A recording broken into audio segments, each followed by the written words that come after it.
Hello everyone, how are you all. I hope आप सभी अच्छे होंगे। सो आज के वीडियो में हम डिस्कस करेंगे एनसीईआरटी क्लास 10 मैथ्स एक्सरसाइज 3.2 के सॉल्यूशंस। इसका क्वेश्चन नंबर 1 ग्राफिकली मेथड से सॉल्व करने के लिए है, तो इसके लिए हम लोग एक सेपरेट वीडियो लाएंगे। अभी यहाँ पर जो चीज़ें हम लोग पहले पढ़ चुके हैं उसी से रिलेटेड कुछ क्वेश्चन सॉल्व कर लेते हैं, क्योंकि हमें एनसीईआरटी सॉल्व करनी भी अच्छे से आनी चाहिए और अच्छे टाइम में, कम टाइम में, मीन्स प्रैक्टिस होनी चाहिए। सो क्वेश्चन नंबर 2 का 1 आपको दिया हुआ है। ऐसे क्वेश्चन हमने पीवाईक्यू में भी किए थे। यहाँ पर आपको इक्वेशन दी हुई है, बताना है कि इंटरसेक्ट एट अ पॉइंट है या पैरेलल है या पैरेलल है या कोइंसिडेंट लाइंस हैं। तो सिंपल सी बात है, आपको इसको वो जो हमारा फॉर्मूला था A1 A2 वाले पे उससे पुट करना है। तो इसमें नॉट इक्वल टू आया, यानी इंटरसेक्ट एट अ पॉइंट। तो क्वेश्चन वही है, बस आपके नेम चेंज हो जाते हैं। उसका 2 आपको खुद से करना है। इसमें जो इसका थर्ड है, 2 का थर्ड, इसका मैंने यहाँ पर दिखा दिया है। सो ये क्वेश्चंस मैंने आपको पहले भी कराए हैं। सिंपली एक भी बात बोलूँगी, फॉर्मूला अच्छे से याद कीजिए, बस नेम चेंजेस होंगे डिफरेंट क्वेश्चंस में। इसी का क्वेश्चन नंबर 3 है।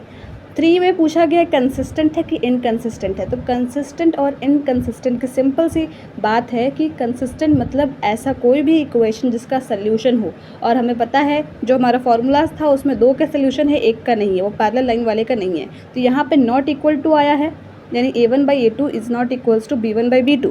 तो ये हमारा फर्स्ट केस हुआ, यानी यूनिक सोल्यूशन वाला। उसी को हम लोग कंसिस्टेंट बोलते हैं।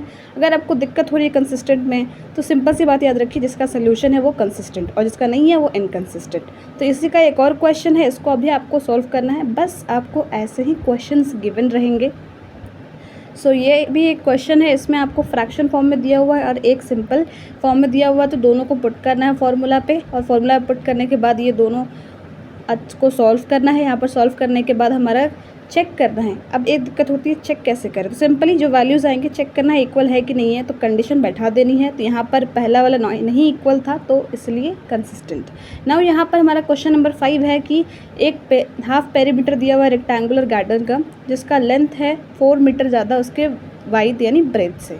तो यहाँ पर आपको जो 36 दिया हुआ है वो गार्डन का हाफ पेरीमीटर दिया हुआ है 36। और उसके बाद एक और इन्फॉर्मेशन गिवन है कि लेंथ जो है वो 4 मीटर ज़्यादा है उसके ब्रेथ से।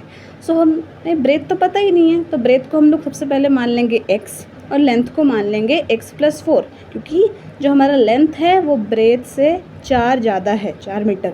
और उसके बाद यहाँ पर आपको क्वेश्चन में हाफ पेरीमीटर दी हुई है। तो पेरीमीटर का फॉर्मूला होता है 2 × L+B। तो हाफ पेरीमीटर क्या होगा, L+B। अब L+B हाफ पेरीमीटर है, क्वेश्चन में उसकी वैल्यू गिवन है। सिंपली ये इक्वेशन आया, उसमें आप L और B की यानी लेंथ ब्रेथ को हम वाइड बोलते हैं, तो दोनों की वैल्यूज़ को पुट कर देना है। तो आपके पास x की वैल्यू आ जाएगी 16।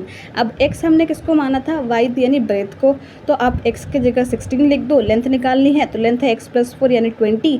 हेंस करके आप अपना फाइनल आंसर लिख दीजिए। ये हो गया आपका इस एक्सरसाइज के क्वेश्चंस का सोल्यूशन। बाकी सारे क्वेश्चंस ग्राफिकली हैं और इसी वे में हैं, तो उसका भी सोल्यूशन आएगा। Just wait for that and thank you so much for watching this video.